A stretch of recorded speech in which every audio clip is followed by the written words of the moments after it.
مفتی صاحب، صحابہ کے معیار حق ہونے کا کیا مطلب ہے؟ میرا اس بارے میں کنسیپٹ کلیئر نہیں ہے۔ کیا اس کا تعلق عقائد کے ساتھ ہے؟ نیز فَإِنْ آمَنُوا بِمِثْلِ مَا آمَنْتُمْ بِهِ آیت کی وضاحت بھی فرمائیے۔ ویسے ان دنوں میں اختلافی مسائل کا پوچھنا یہ مذہبی جماعتوں کے درمیان اختلافات کو ہوا دینے کے لیے ہے، یہ کسی نیک مقصد کے لیے نہیں پوچھا جاتا۔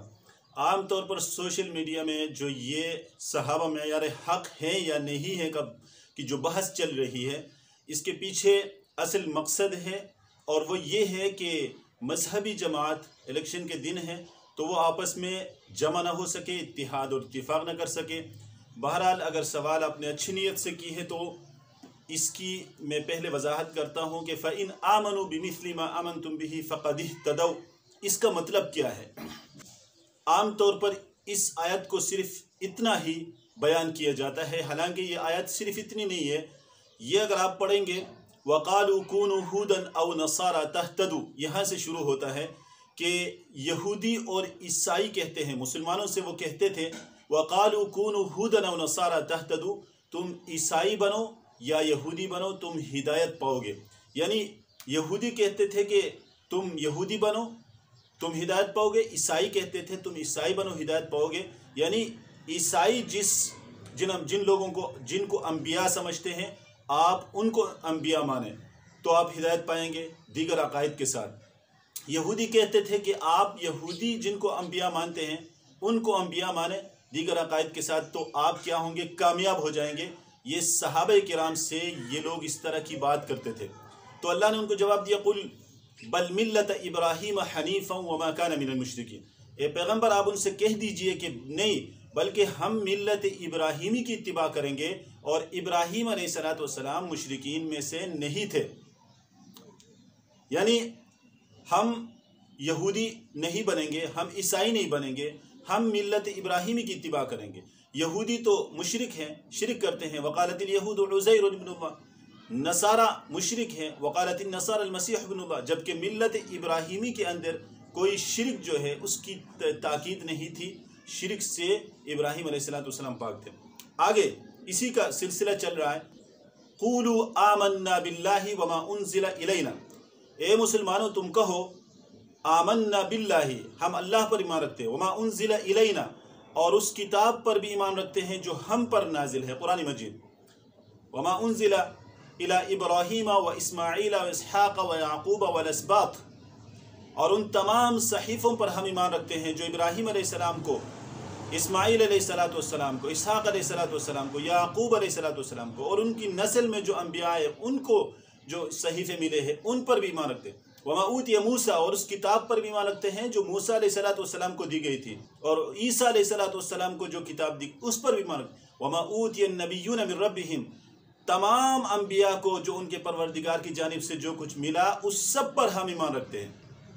اس کے بعد اللہ فرماتے ہیں فَإِنْ آمَنُوا بِمِثْلِ مَا آمَنْتُمْ بِهِ فَقَدِ اهْتَدَوْا، اے مسلمانوں، اے صحابہ، اگر اس طرح وہ ایمان لائے، معیار اصل یہ ہے کہ آدم سے لے کر محمد صلی اللہ علیہ وسلم تک تمام انبیاء پر اگر ایمان لائیں گے جس طرح تم ایمان رکھتے ہو تب یہ ہدایت پائیں گے۔ یہ جو یہ کہتے ہیں کہ یہودی بنو ہدایت پاؤ گے، عیسائی بنو ہدایت پاؤ گے، یہ نہیں ہے۔ معیار یہ ہے کہ محمد صلی اللہ علیہ وسلم تک آدم سے لے کر ہر نبی پر ایمان لانا ایمان کی شرط ہے۔ اگر کوئی مسلمان بھی موسیٰ علیہ السلام کو نبی نہیں مانتا وہ مسلمان نہیں رہتا، کوئی مسلمان عیسیٰ علیہ السلام کو نبی نہیں مانتا مسلمان نہیں رہتا۔ اسی طرح یہودی اور عیسائی اگر محمد صلی اللہ علیہ وسلم کو پیغمبر نہیں مانتے تو وہ مؤمن نہیں ہو سکتے، وہ ہدایت والے نہیں ہو سکتے۔ اس سے یہ معلوم ہوا کہ یہاں اصل میں غیر مسلم کے لیے، جو مسلمان نہیں ہے ان کے لیے یہ معیار قرار دیا گیا ہے۔ یہ صرف صحابہ ہی معیار نہیں ہے، صحابہ تو معیار ہی معیار ہیں ایمان کے، صحابہ سے لے کر قیامت تک جو بھی مسلمان ہوگا، جو آدم سے لے کر محمد صلی اللہ علیہ وسلم پر ہر پیغمبر پر ایمان رکھنے والا مسلمان ہوگا، وہ اپنے زمانے کے غیر مسلم کے لیے معیار ہے۔ اگر وہ غیر مسلم چاہتا ہے کہ میں نجات پانے والا بنوں تو اس مسلمان کی طرح ہو جائے، یہ اصل بات ہے۔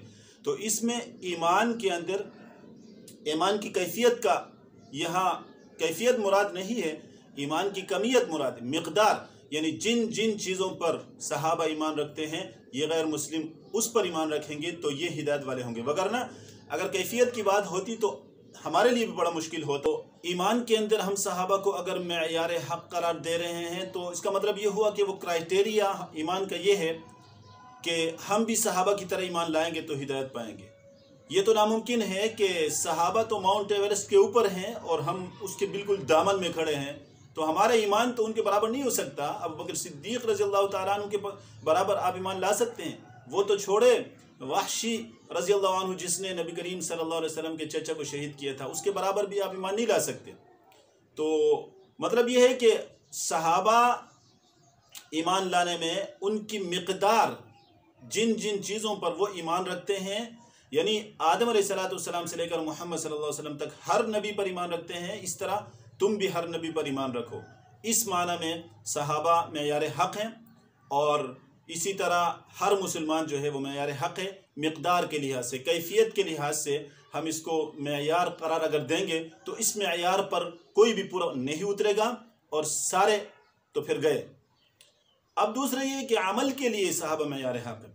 अमल का मतलब ये है कि अगर कोई आदमी कोई दीन से मुताल्लिक़ कोई ऐसा अमल करता है और वो कहता है कि वो सहाबी से साबित है तो वो दुरुस्त होगा, वो गलत नहीं हो सकता। क्यों?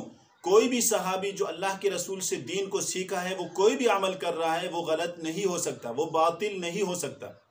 लेकिन अफसोस ये है कि इस माना में कोई भी सहाबा को मेयार हक़ नहीं समझता, ना देवबंदी, ना बरेलवी, ना अहले हदीस, न कोई भी फ़िरका जो है वो सहाबा को मेयार हक़ अमलन नहीं समझता। क्यों? इसलिए कि अगर कोई आदमी रुकू में जाते हुए तत्बीक़ करता है, दोनों हाथ अपने दोनों घुटनों के बीच में रखता है घुटनों को पकड़ने की बजाय, और ये कहता है कि अब्दुल्ला बिन मसऊद इस तरह करते थे, तो आज उसको गुमराह कहा जाएगा। तो क्या अब्दुल्ला बिन मसऊद के ये अमल सही नहीं है? अब्दुल्ला बिन मसऊद क्या मेयार हक़ नहीं थे? इसी तरह रफ़ैदैन करना 20 सहाबा से साबित है। जो रफ़ैदैन नहीं करते वो रफ़ैदैन करने वालों को गुमराह समझते हैं। तो क्या वो 20 सहाबा जो अल्लाह के रसूल से रफ़ैदैन के साथ दीन को सीखा था वो बातिल हैं, वो मेयार हक़ नहीं है? इसी तरह जो लोग रफ़ैदैन करते हैं, रफ़ैदैन ना करने वालों को वो गुमराह समझते हैं। क्या अब्दुल्ला बिन मसऊद रज़ियल्लाहु ताला अन्हु सारी ज़िंदगी रफ़ैदैन नहीं करते थे? अब्दुल्ला बिन उमर रज़ियल्लाहु ताला अन्हु रफ़ैदैन नहीं करते थे, उन्होंने अल्लाह के रसूल से इस दीन को सीखा था। तो क्या रफ़ैदैन ना करने वालों को गुमराह समझना, क्या वो सहाबा को मेयार हक़ समझने वाली की दलील है? जब सहाबा मेयार हक़ है तो उनकी तक़लीद करते हुए रफ़ैदैन ना करना भी सही है। अगर इस माना में हम सहाबा को मेयार हक़ मानेंगे तो उम्मत के अंदर कोई इख्तिलाफ बरकरार नहीं रहेगा, बल्कि वो बात साबित होगी वअल्लफ़ बैन क़ुलूबिहिम लौ अनफ़क़्त मा फ़िल अर्ज़ि जमीअन मा अल्लफ़्त बैनहुम वलाकिन्नल्लाह अल्लफ़ बैनहुम इन्नहु अज़ीज़ुन हकीम।